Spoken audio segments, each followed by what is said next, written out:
What's up, guys, and welcome to this segment of Pinckney's Prospects. I'm Billy Pinckney, and today we are joined by Colorado Rockies prospect Aaron Schunk. Aaron, thank you for coming on. Thank you for having me on. Now, you attended the University of Georgia. A ton of great players have been drafted out of that school. What was your experience like playing there?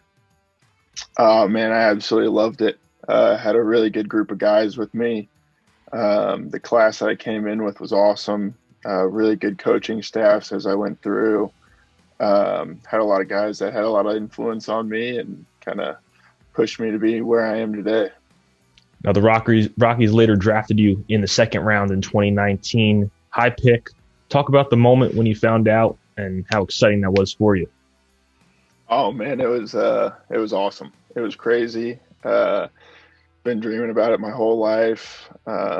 I was actually at the field with my family and a bunch of my teammates, and it's the day after we got knocked out of the playoffs. Wow. We were hosting the regional, which was tough, but hearing my name called was it was amazing. Yeah.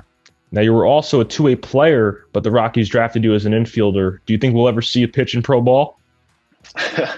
I don't know about that. I guess we'll see. I guess if things go wrong, I might be down on the mound. Now, we also see a lot of players getting hurt who play multiple positions. During college, what were some of the preventative measures that you took in order to stay healthy and avoid injury? Yeah. For me, I didn't make any throws during practice that weren't pitcher related. So I didn't make any throws across the diamond. Yeah. Everything was done basically in preparation as a pitcher to make sure I kind of as everybody says, like save your bullets. Right. So I was a lot of arm care went into it, a lot of like prehab and rehab stuff.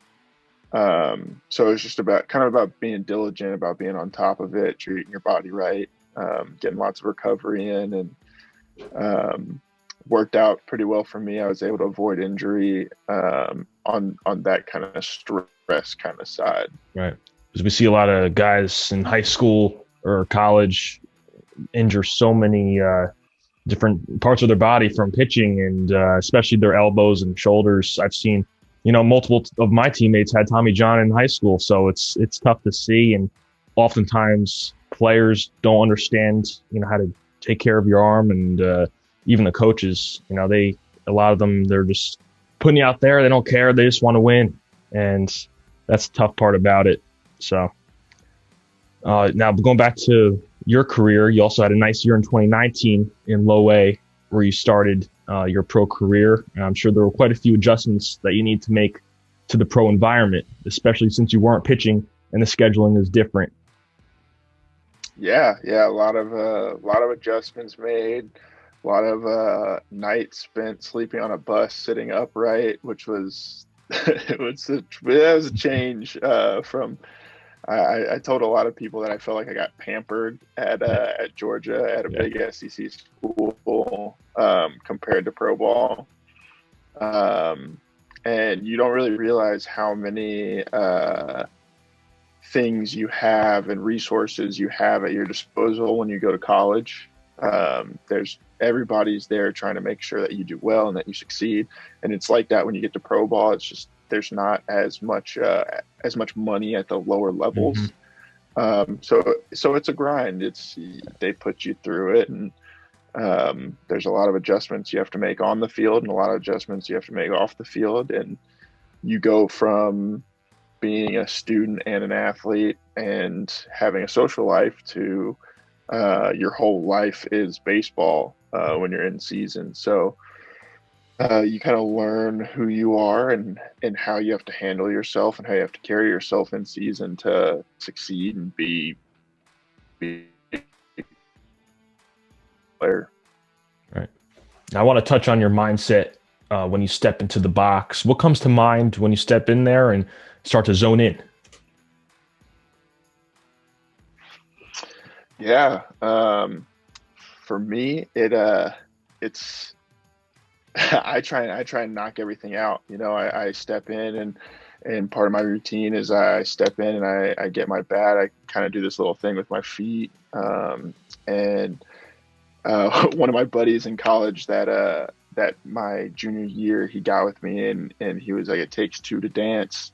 And so I started saying that in the box. Like I'd whisper it to myself. I'd kind of like swipe my feet and I'd say like, "Let's dance to the pitcher." And then for me, I step in, I take a look at the label on my bat, I take a deep breath, and I try and just kind of completely knock everything out of my head.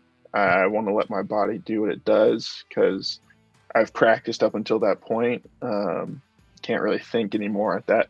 Once you get there, and my mentality is always that no matter what that guy has, his best stuff can't beat my best stuff. So his best pitch isn't going to beat my best swing.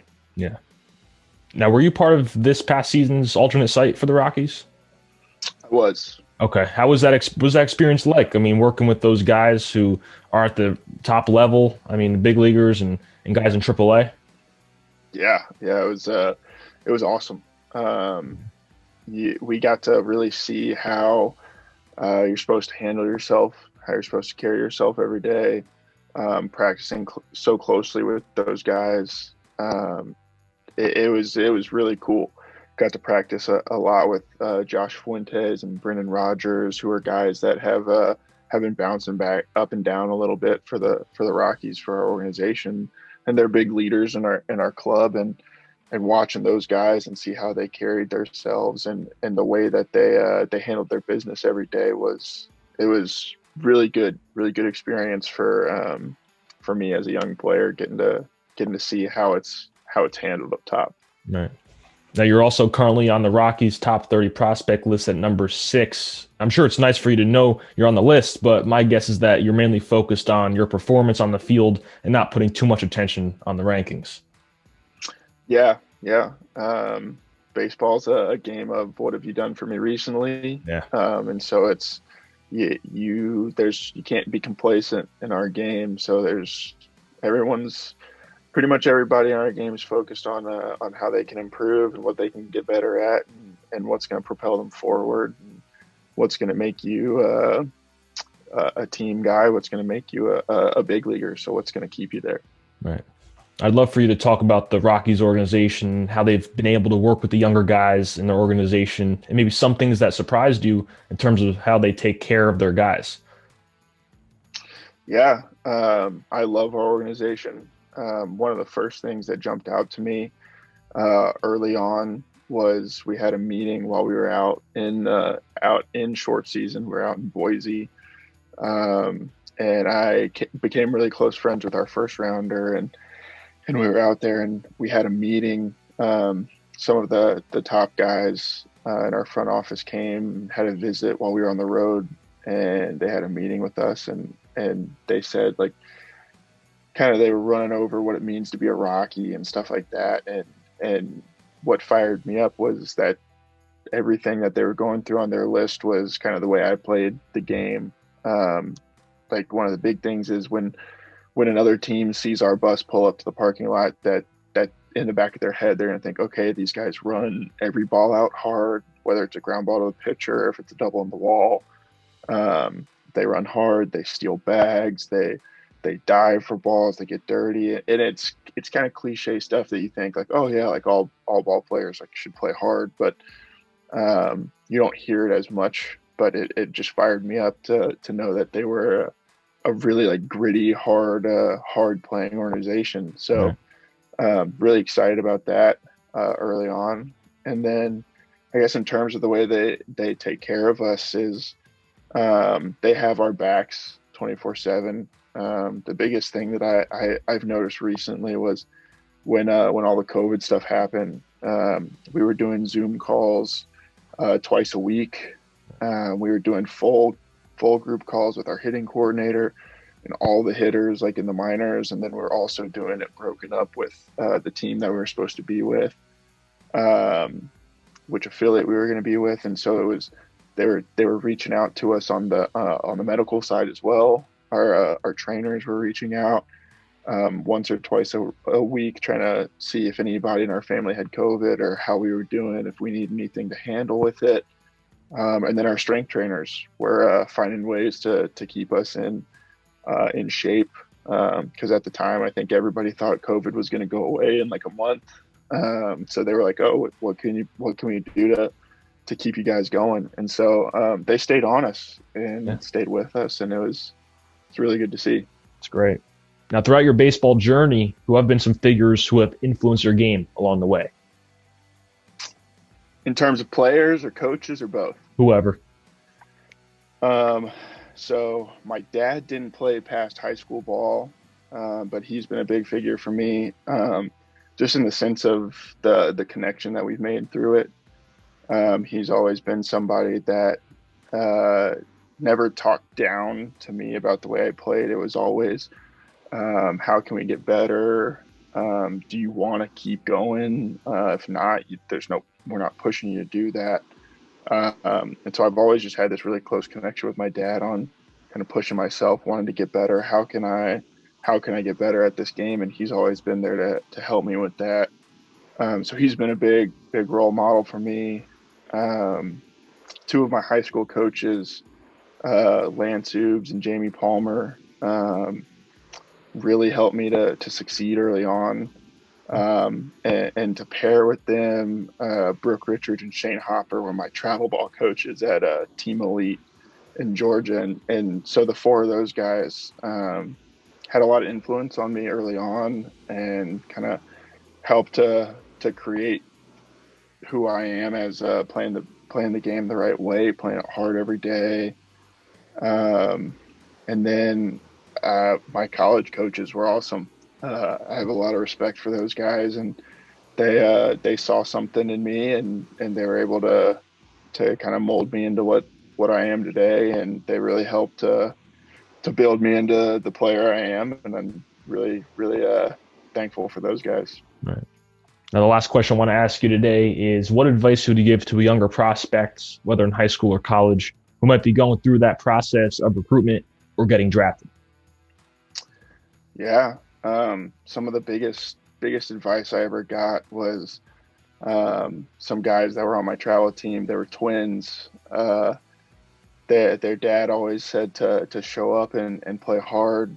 And one of my dad's good friends and a player that I was good friends with, Terrell McCall, his dad, he always said, play like there's always somebody watching you, no matter where you are.